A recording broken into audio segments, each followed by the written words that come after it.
Hello and welcome to the Discover Dayton podcast, the show that's all about the Gem City's past, present, and future. My name is Arch Grieve and I'm your host, and today I get to talk to someone who's very well known around Dayton, Libby Ballengee, and about her work at the Brightside music and event venue, but also her other projects, past and present, which include co-hosting the Gem City podcast, the Dayton 937 event guide, and more. So join me as I talk with her in just a moment.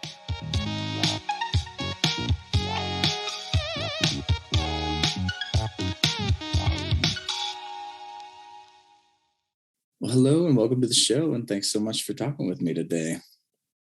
Thank you for having me. It's nice to talk to you. Yeah, you too. Well, so before we get started talking about the bright side, I'd like to focus on you for a bit first, because you're definitely very well known in and around Dayton, and many people will know you from a lot of things, including being the former host of the Gem City podcast or from the Dayton Music Insider blog. So could you maybe talk about some of the local projects you've worked on and helped create? Oh, well, thank you so much. Yeah, I have been a part of a lot of local projects. I always tell people it's because I don't have kids. So I have a lot of spare time to be a Dayton cheerleader, for lack of a better term. But sure. So funny enough, I was actually part of the marketing initiative that started using the term Discover Dayton. Nice. Awesome. That actually was back in 2015. We were planning at that time to host the first presidential debate of the 2016 election, which I remember that. Maybe was a little bit of a bullet dodged, considering who the candidates ended up being. It was pretty contentious. So, but that was supposed to happen at Wright State. It did end up getting canceled and relocated. But during the whole lead up, there was this big local push kind of initiative for national media to take notice of things that were going on in Dayton while they were in town, and the Visitors Bureau asked us to start using the hashtag Discover Dayton. So I'm glad that some people finally started using it, especially yourself, because I felt like I was the only one using it forever. So it caught on. But yeah, I was co-host of a long-running podcast, Gem City Podcast. It was the first Dayton-centric podcast, started in 2013, and I got involved in 2014. And it doesn't seem like that long ago, but in like podcasting world, it was super, super early. Yeah. But yeah, we ran for a long time. We almost got to 1,000 episodes, if you can believe it. Wow. Kind of a long story how that sort of kind of imploded, but in some ways we were doing 3 episodes a week. It was just unbelievable amount of content to try to keep turning out. So in some ways I'm sort of relieved for the reprieve on that side. Sure. But I had so much fun doing it, and I learned a lot about the community and got to connect with so many people. So I'm super grateful for that time. It's currently on hiatus, so we'll see. Maybe we'll start that again at some point. But another project I have that, I've been involved in a lot of projects that have kind of popped up and left. But one that I'm working on that is still running is Dayton Porch Fest. That happens annually in August, and it's like a one-day music extravaganza where we have like 50 bands on 50 porches in St. Anne's Hill. And it's just turned into a really just super fun, inclusive, truly community building day. I really have enjoyed that. I love going to that as well. It's always a lot of fun. Oh, thank you. Yeah, that's been a good time to kind of keep going. And previously, I've worked on a lot of grassroots projects like Dayton Porch Fest, but I've also served kind of in more official roles too. I've been a board member of the Dayton Performing Arts Alliance, a community advisory board member for the Dayton Daily News. I've been on the Dayton Engineers Club Ideas team. So some variety there. And my newest thing that I've been doing, I kind of transitioned the Dayton Music Insider blog, which I did for many years for Dayton Daily News, Dayton.com.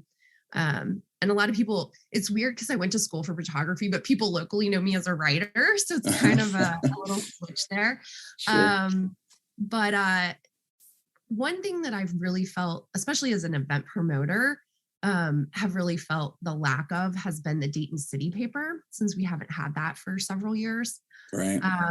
And myself and Lisa Grigsby last year, when things started opening back up again, sort of post-COVID, it's hard to say post-COVID when we're still kind of, I don't know if we'll ever be post-COVID, but when things started opening up again, it's hard to get on people's radars. People are so all over the place and how they get news and information, whether it's from podcasts or different online sites, or, sometimes it's like there's so much stuff online that it can kind of get a little overwhelming. Oh yeah, for sure. So we felt like that, one thing that was missing is just a summation of what's going on paper. So we started last summer Dayton 937, which is a printed event guide that we offer for free. We put it around town. It's like at a lot of coffee shops. We've got them in the suburbs. And it's just a way for us to just have another, access point for people to know what's going on in Dayton. So that's something that I've got still going on, and you can get it an online version. So if you're not at one of those coffee shops or locations, you can get it online. It's just Dayton937.com. And a couple of my other passion projects that I work on, I'm a huge advocate for local dance companies. So Dayton Ballet, DCDC, and Dayton Dance Initiative. I'm involved in all of those groups to some degree. And then the other group that I help with is Dayton Heartfulness. It's an initiative by the United Nations Peacekeeping. And super proud to support them. They offer free meditation to anyone. It's completely non-denominational. Kind of the aspect of the peacekeeping is to help people on an individual level find peace within themselves. Nice. So I'm sort of an ambassador of that. That's awesome. I've done a lot of videos about the Dayton ashram that have actually been viewed tens of thousands of times globally. But so a lot of people around the world know about this place, but not as many people locally in Dayton. So it's kind of interesting. But I worked with them to develop the Dayton Big Quiet, which was a mass meditation on Courthouse Square we do annually. And so that's like kind of a smattering right there. But one thing is that I like to clarify is that I do not work for the city. I'm almost always remotely employed for employers out of state. So all this stuff is volunteer. So not actually employed by the city or anything. Understood. Well, that's quite a lot. Thanks for all you do for Dayton. That's really awesome. So, like I said, I don't have kids. So I have a little more time than other people. So sure. We're all contributing in our own ways. Absolutely. Well, I also asked you on to talk about your role at the Brightside music and event venue. So I was wondering maybe if you could give us an intro as to what it is for people who may not know about it, what types of events you host, what your role is there. Yeah. Well, I started personally hosting concerts and events starting in 2014. And at that time, really, it just started with a concert I really wanted to put on for my best friend. He really, really loved this band, New Riders of the Purple Sage. Jerry Garcia was a founding member back in like the 70s, and still had original members. And my concert buddy and I would go see them, but it would always be, like West Virginia or Columbus or wherever. And we became friends with the band and were hanging out with them. And for his birthday, I really wanted New Riders of the Purple Sage to play in Dayton. And so I learned how to put on a show basically with the help of my friend Neil, who at the time owned Odd Bodies Music Room over in Riverside. Oh, okay. And he kind of held my hand through the process and learned a lot. And just really for liability purposes, I created Venus Child Productions, like as an LLC. I literally started a Facebook page, and then a reporter at Dayton Daily News did a story about it, and it kind of took a life of its own. And I was like, oh, I was just literally starting this for one concert. And just literally for liability, started this LLC. So there's a little bit of life of its own kind of momentum that happened after that. But My friend Neil ended up selling Odd Bodies and kind of hopped around a little bit. I did a show at like Square Roots Records in Troy. That was kind of a short-lived venue. I attempted to do stuff at Yellow Cab. They were always kind of booked with their own programming, and I just kind of bounced around. It was definitely very much in like the hobby category. I, always had my corporate jobs and stuff like that. So it was never like a job thing. It was always just like can I put on concerts that I would want to go to myself that I feel like I always have to drive to Cincinnati or Columbus to see? So yeah, so it was just really just, can I bring some cool stuff to Dayton kind of thing. And then Peter Benkendorf from the Collaboratory introduced me to Carly Dixon, who owns the Brightside. And we just hit it off right away. And I mean, right now, like I consider her almost like a sister, Mm-hmm. So yeah, we were open 11 months before COVID. Mm-hmm. So, I was working with them, really not as an employee, but just kind of as a consultant and doing shows there as an outside promoter. And then, COVID hit. So it's been a roller coaster. Sure. So I would say that my role has definitely been evolving. Officially now I am more of a full-time employee just in the last even couple weeks at Brightside, but I'm officially an event creator, mm-hmm. which kind of keeps it open to whether that's for helping with, music or a fundraiser or weddings or whatever. But it's definitely evolved just with the up and down. But I help with a little bit with the wedding side. I mostly mm-hmm. give tours to the new couples that are coming to be the venue, but mostly my hat is working on the non-wedding events. So music, dance events, fundraisers, wellness events, all that kind of stuff. And really what we're trying to do is just be another, notch in the Dayton music ecosphere. Like, sure, there's great, like bar stages that are doing great stuff, like, Blind Bob's and Yellow Cab and Devil Wind out in Xenia. And like, there's a lot of great places for that. And our ballroom is a 500 person room. So we're that kind of in between, the bar scene and stages. Right. In between that, and then, Phrase and Levitt and the big venues. Mm-hmm. Sure. So we're kind of in that sort of middle slot. And yeah, we're just excited to be part of it. Well, and I've been to several events there at the Brightside, and it's a really great space. And like you said, I think it was needed in Dayton, just that mid-size venue. So can you talk a little bit about the history of it and how it came to be, and maybe a little bit more about Carly and Hamilton Dixon? Yeah, absolutely. It's such a fascinating story. Yeah. Because it's, again, something that just sort of evolved. Carly and Hamilton Dixon are both artists. Mm-hmm. In Dayton, so they are not your typical venue owners. Mm-hmm. Hamilton is a metal sculptor. Most people will recognize his work as the railing at the Dayton Art Institute, the steel railing. Yeah. Okay. He also did the steel railing that was outside Boston Stoker at the airport. Cool. I didn't know that. Yeah, so his work is around town, and so his process is really welding steel. And he was previously for many years at Front Street.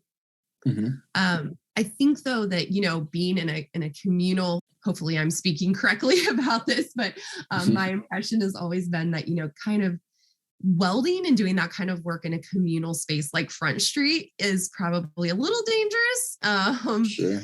So he was really looking for a standalone building. And this was shortly, right after like the economic and housing collapse in 2008. And, at that time, especially East 3rd Street, it was just, everything's super dilapidated.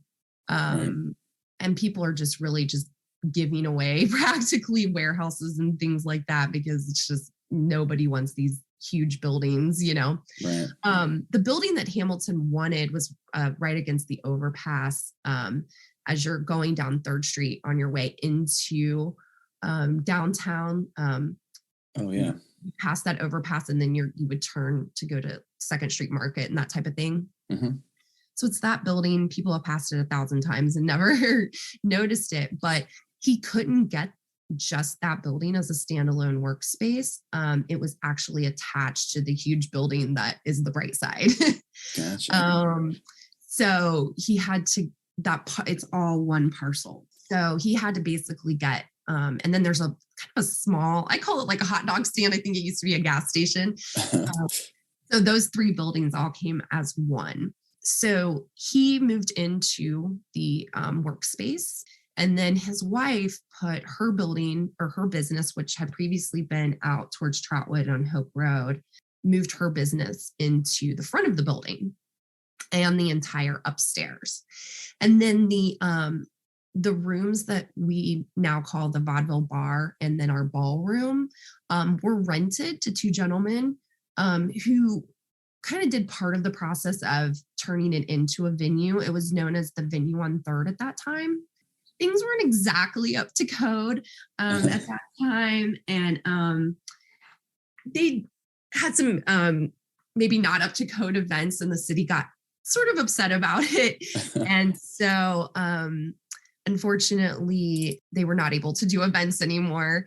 So Carly and Hamilton took over the space and put their own artistic, touch to it, and have really developed it into something really special. So, and they did all the thing, the unglamorous work of making it, actually a proper venue that was up to code, which included, multiple thousands of dollars in sprinkler systems and lots of HVAC. And so they've owned the building now for, I think, close to 15 years. But it's when they originally took over the buildings, there was a lot of there was many Dayton Daily News articles about the state of that building. It was full of clothing, like you could wade through it like a sea. Oh, wow. Somebody had done some kind of scam and got a bunch of donations and clothes for Katrina, and then just let it all sit there. Oh, geez. So it was full of trash, and they had the Girl Scouts and Boy Scouts come in and go through all the clothes, and they actually rerouted them to Haiti. So they did get put to use, which was great. But yeah, they've got like a book inside the venue of the journey of the building. Just like the beams, like the big wood beams in the ballroom. Hamilton's, I call it his Sistine Chapel. He spent 3 months of his life on his back on scaffolding, scraping the coal off of them and getting them back to life. So they have a pretty unbelievable work ethic. So I try to keep up with them. But sure. It's a 150-year-old building, and it's a constant work in progress. So that's for sure. I do remember I worked for the city actually at the time when they were just opening it the first time, and I remember it came a little bit down to the wire, like getting all these things ready for the event. So I know I saw a little tiny bit of how much work they put into it, and it's crazy. Yeah, it was. I see some of the before pictures, and I question their sanity and even buying that building. But it takes people like them with vision to do these types of things. So absolutely. I appreciate that about them. Me too. Well, so let's say that I want to have a wedding there, or maybe I want to have a concert or an event at the Brightside. Can you tell me about the space a little bit, and maybe walk through how somebody would go through the process of booking? Yeah, of course. So when you walk in, we have sort of a lobby foyer area, but you go into our vaudeville bar. The reason it's called vaudeville bar is because there were 2 signs found in the rafters of the building that are super historic. We haven't had a lot of luck finding the origins of them, but it's not vaudeville spelled the way we would think it is. It's just VODVIL. Oh, interesting. But anyway, so we have that one of those hanging up in the bar. But the bar space holds about 75 to 100 people, and it has the bar in it. But we also do have a stage in there, a small stage. So it kind of has sort of a jazz club room vibe. And we do have small concerts in there. Mm-hmm. So it's a fun space for small events. We do like, some storyteller events and stuff like that. But it's also a perfect, cocktail hour room for the weddings. So sure. So yeah, it serves a couple purposes. And then that is connected to the largest space in the building, which is our ballroom. The ballroom has a massive stage. It's actually not considered a stage, it's a platform. Mm-hmm. But we've hosted lots of big concerts. We've also had musicals with symphony orchestra. So it's been used in many ways. We've put screens up there for movie showing, and it's definitely served a lot of purposes. But inside the ballroom, we do have banquet tables and chairs that come with the rentals, like for weddings and stuff like that. So nice. We're good for about like 200 people in a banquet style wedding. We do have a patio that was added during COVID, and that was thanks to a grant we did get from the city. We were trying to expand outdoor space. So the patio goes directly off of both the bar and the ballroom. And it just really expands our space. So I've actually, during the summer, been able to do summer patio shows out there, and we have some garden weddings. So nice. It's been a nice addition. And then really that downstairs was all we had initially when that first year we were open. And then while we were closed during COVID, Carly and Hamilton ended up clearing her business offices from her other business out of the upstairs, and transformed it into a second level that we can use. So I call it it's called the Upside Loft. So the loft space itself is just a large open room, kind of like our ballroom. It's almost like a small version of the ballroom because it's got the big beams, but it's like the light to dark. It's like the light version. So it's got lots of natural light and windows, and we host a lot of ceremonies in that space. Oh, cool. So it's a beautiful space for ceremonies. It has a deck off of it, so there's a little outdoor space. And then it has these beautiful suites for bridal parties. So it's got a bridal suite and a groom suite. And then there's a separate hair and makeup area, a laundry. There's a kitchen for people. And then those suites also double as green rooms when we're having concerts and having national acts come in and visit us. Cool. So they think they're really, really nice green rooms and don't realize that they're mostly for weddings.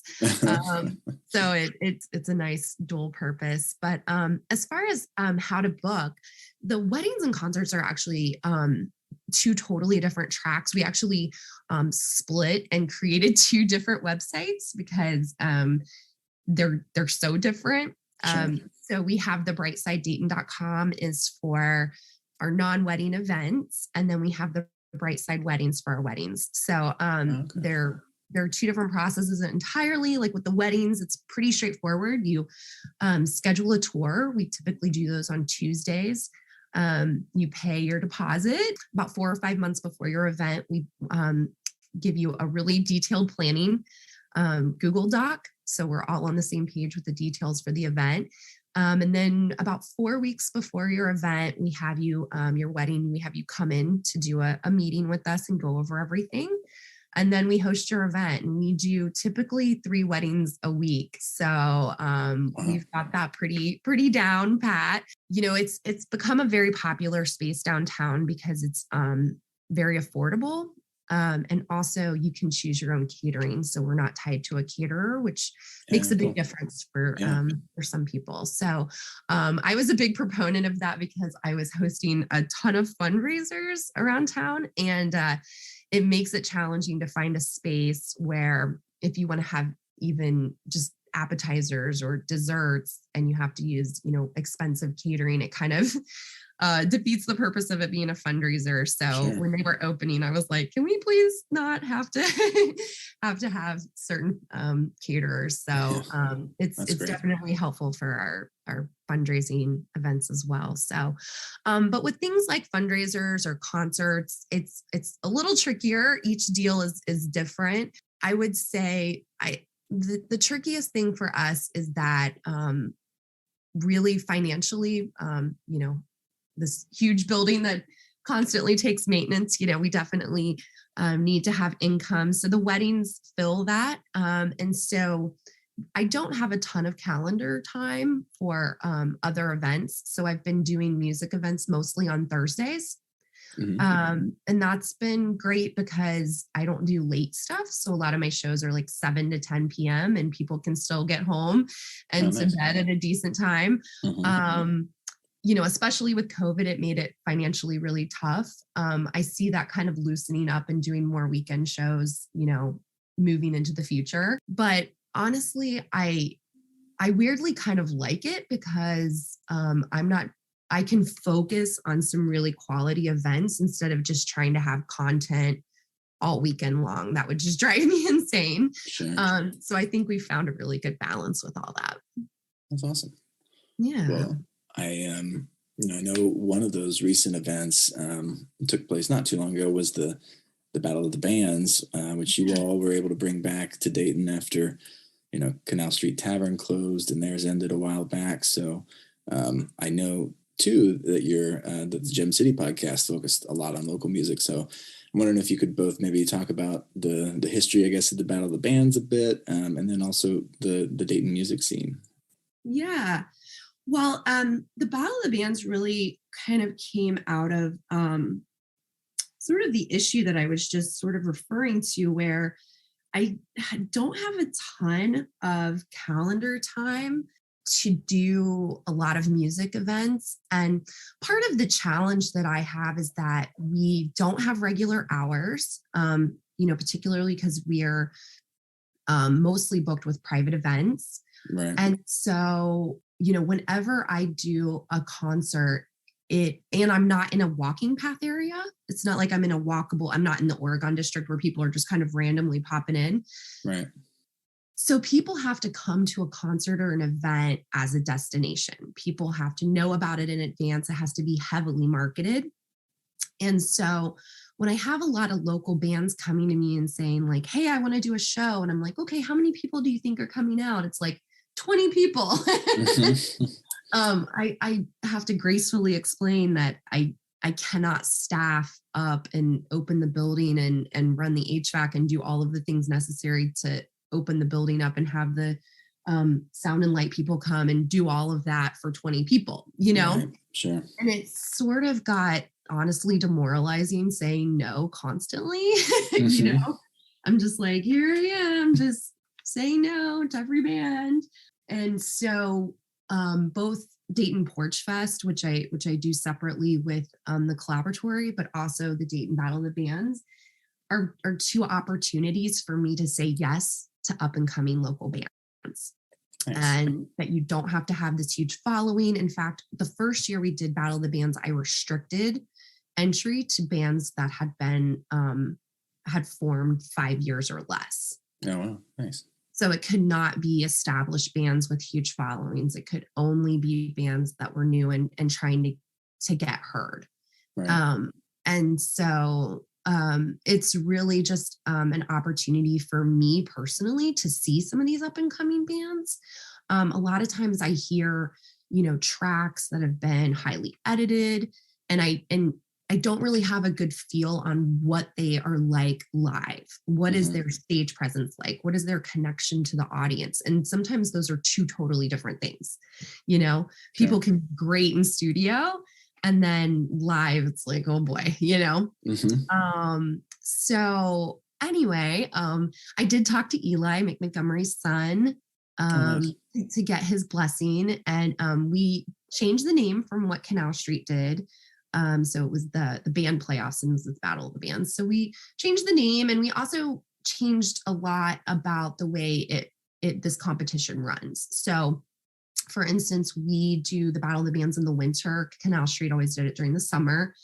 It's also a lot shorter run. So we only do this for 6 weeks. Okay.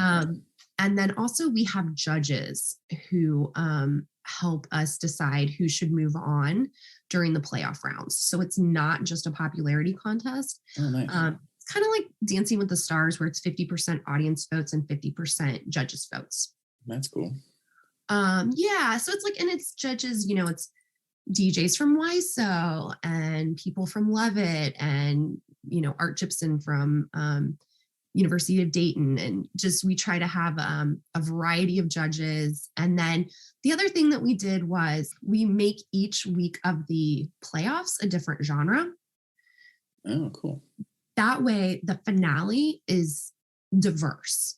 Right. So if I mix them up entirely, it's like all the rock bands could potentially win. Mm-hmm. And the finale is just rock bands. So we have sort of a hip hop week. We have a kind of a country bluegrass week. We have a blues and jazz. We have a couple rock weeks. We have kind of an electronic week. And then that way the finale is really diverse, and people have really responded to that. So especially coming back this year, I was very unsure about how the turnout was going to be, because we were starting in January, right after Omicron was kind of blowing up after the holidays. Right. But unbelievable response to this event this year. The finale was sold out. We had 600 people. Wow.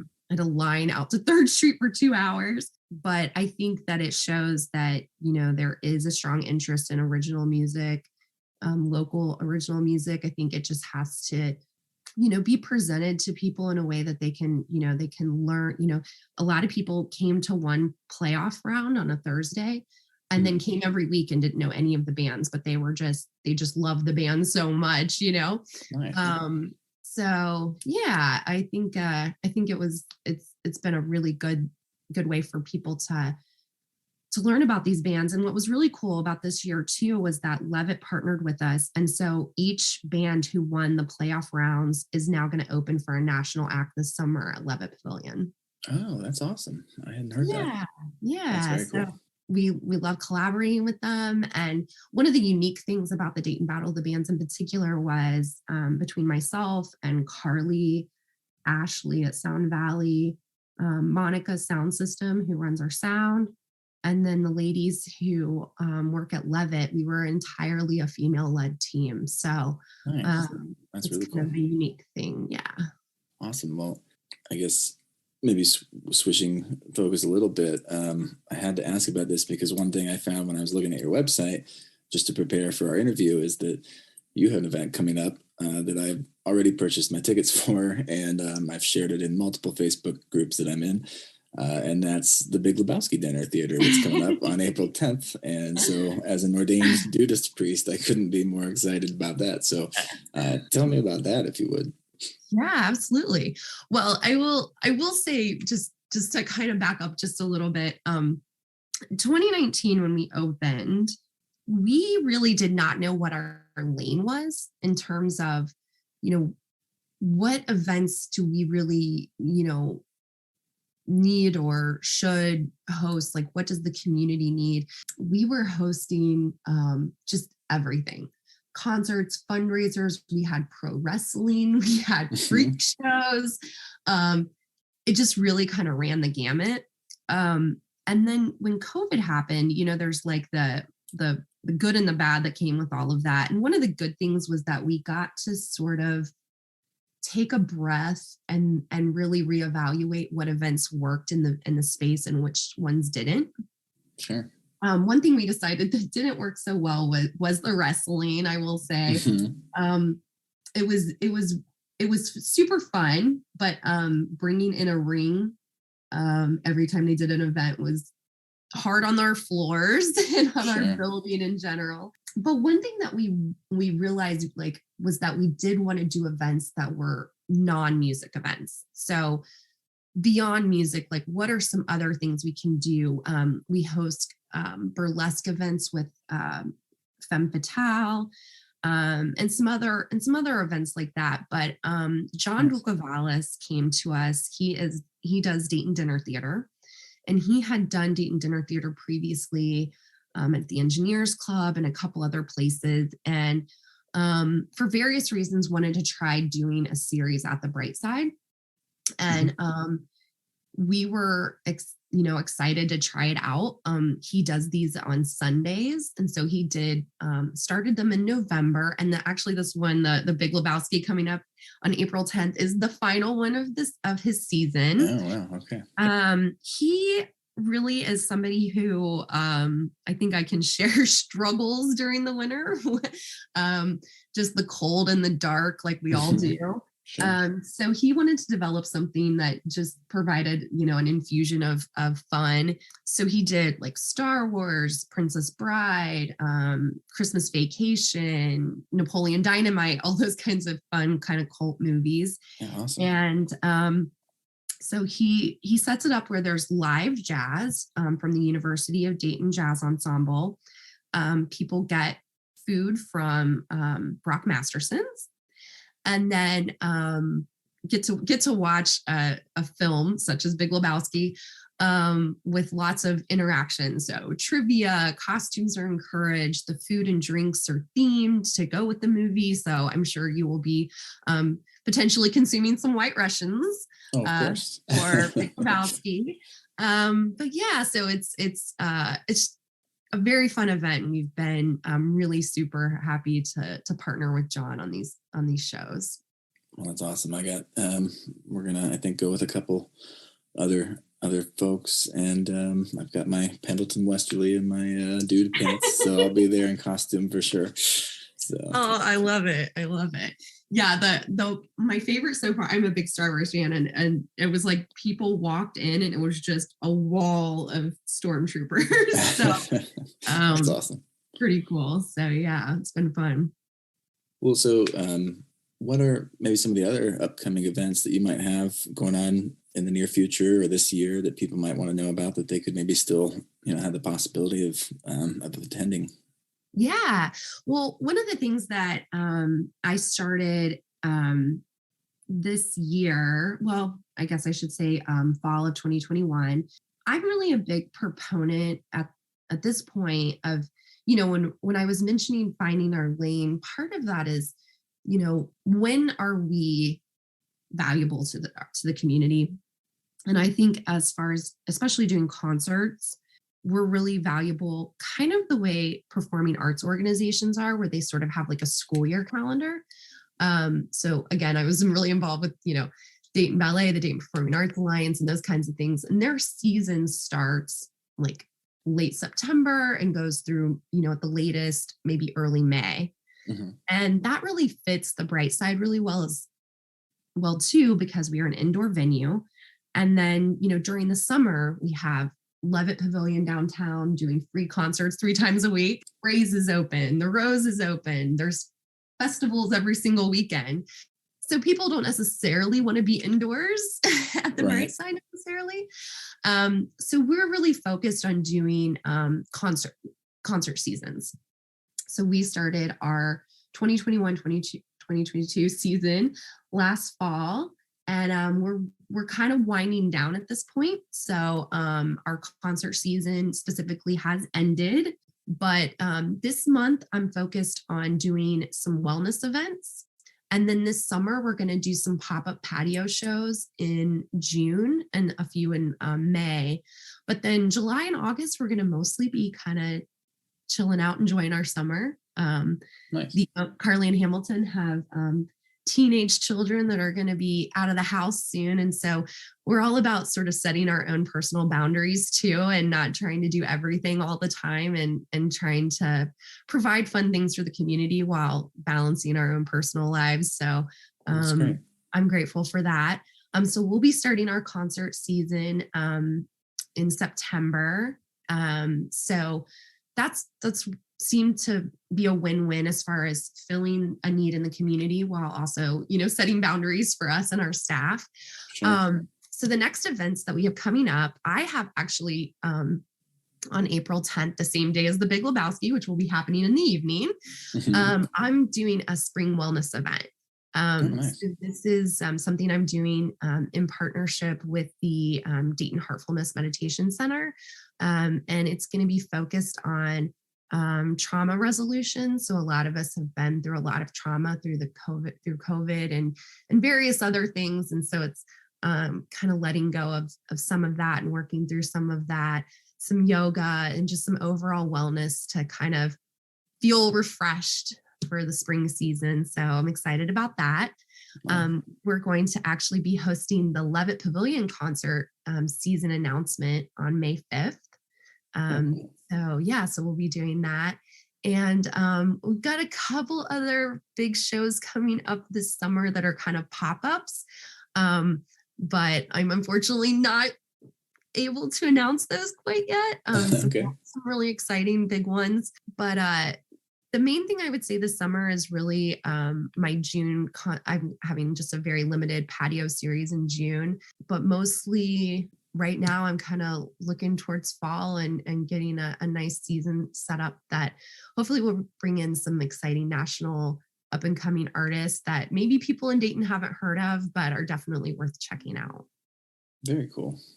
I'll look forward to those. But what, you mentioned earlier, to kind of go back to what's actually in the space that, Carly has her business there. I don't know if that's the only other business that's in the building or not that's co-located there, but could you maybe just talk about, what else people can find in that space? Yeah. Well, Hamilton does have his shop on the other end of the building. And he is a custom steel artist. But yeah, the main business that exists in the same building as the Brightside, sort of the front of the building, is freeze frame bloom beads. And so what it is that she's owned that business for 25 years. Oh, wow. Yeah. So she takes flowers that are special to people for various reasons. So whether it's wedding bouquets or flowers from a memorial service or funeral, just those special blooms that people want to keep. On the freeze frame side, she freeze dries them and puts them, like you could put like a single rose in kind of like an ornament or a globe, or you can do she'll freeze dry a complete, like wedding bouquet in like a shadow box. And it's essentially 3-dimensional art. And it's pretty cool. Yeah. And then the bloom bead side is where they take the flowers and they actually kind of like crush them and make beads out of them. And it's various jewelry pieces for men and women. So there can be like a tie clip for a guy, or, a pendant for a female, or a ring with a bead. So pretty cool. Awesome. Yeah. Well, just going back to you for a moment, I know obviously we've talked about what you do at the Brightside, and like you said, that's not your only job. And so could you tell me a little bit about, I hope I'm pronouncing this right, is it Illozu? Yeah. And you've talked about Venus Child a little bit already too, and maybe lip service as well, if you could talk about those. Yeah. Well, so I am currently it's like I said, it's been COVID has been a roller coaster. So, sure. When we opened for a year, I've been kind of straddling two worlds as far as Brightside being kind of a side hustle and my corporate life. And then when COVID hit, I was very grateful I still had corporate work to do, because we were, obviously closed for a long time. And then now, we've been back up and running as far as concerts for almost a year. And so we feel like we're cautiously optimistic that we're kind of stabilizing in terms of being able to do public events pretty regularly. So I am transitioning towards Brightside being more my full-time gig, and that is directly tied to my LLC Venus Child Productions. So those are kind of now sort of in and of kind of the same thing. Gotcha. Kind of folded my production company into the Brightside. And lip service is actually tied in with Dayton 937. So Dayton 937, we are I have been self-funding with Lisa Grigsby of Plan to Give. And lip service is basically our marketing side. So shameless self-promotion. If anyone would like to be an advertiser in Dayton 937 and help us offset our printing costs, we are ecstatic to have your support. So yeah, awesome. So that's kind of tied together. There are some local companies that we help them with their social media and other things a little bit more broadly than just with the Dayton 937. So that's kind of where the lip service side comes in. Okay. And then my original career, I studied photography in college and landed in publishing when I was 23 and worked at Mazer Corporation, which was north of town a little bit off of Poe Avenue. And for people of a certain generation, if you had any kind of liberal arts degree of any kind, you probably had a stint working at Mazer. We made educational products. So textbooks. And when I first started, it was getting slides, photos on slides.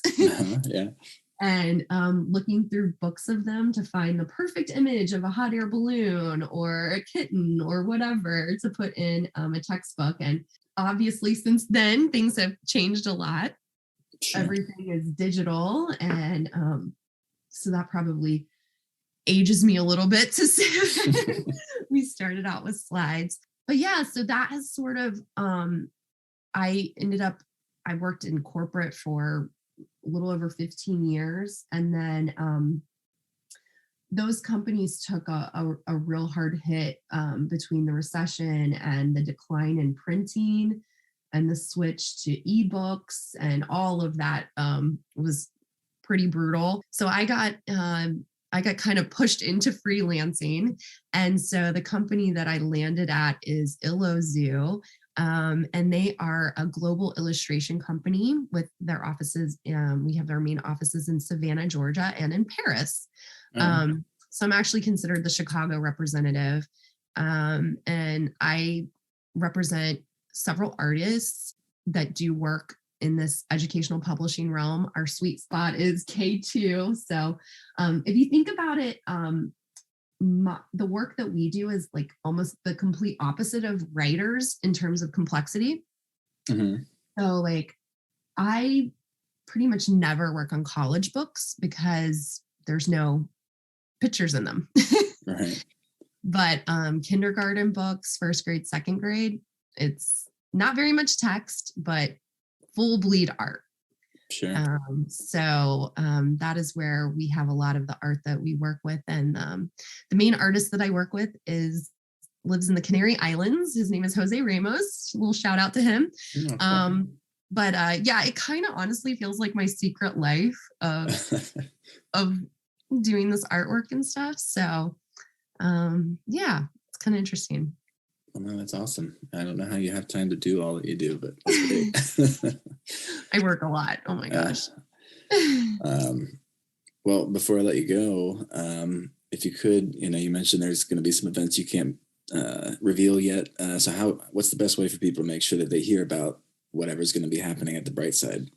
Yeah. And look for some of those announcements coming really soon. So, awesome. But yeah, we're on Facebook, Instagram, and Twitter. We're active on all three of those. And our main website is thebrightsidedayton.com. And if you are looking for weddings, it's thebrightsideweddings.com. Gotcha. Okay. Perfect. Yeah. Thank you so much for interviewing me and having me on. This has been a great opportunity. I really appreciate it. Well, no, thank you so much for coming on the show and talking with me. I really appreciate it. And I just want to thank you again for all that you do for Dayton and the cheerleader that you are for it. And I really appreciate it. So thank you. No problem. Thank you. All right. Well, that was my interview with Libby Ballengee. And as you can tell, she's a super active Daytonian who really does a lot to make Dayton an awesome place to live, work, and play. And much of that just through her volunteer work. If you want to join me at the Lebowski event this Sunday, be sure to visit their website to get your tickets and check out the show notes to find links to the different things she mentioned in the interview. If you enjoyed this episode, be sure to share it with a friend and give us a review. Thanks so much for listening, and until next time, stay funky, Dayton.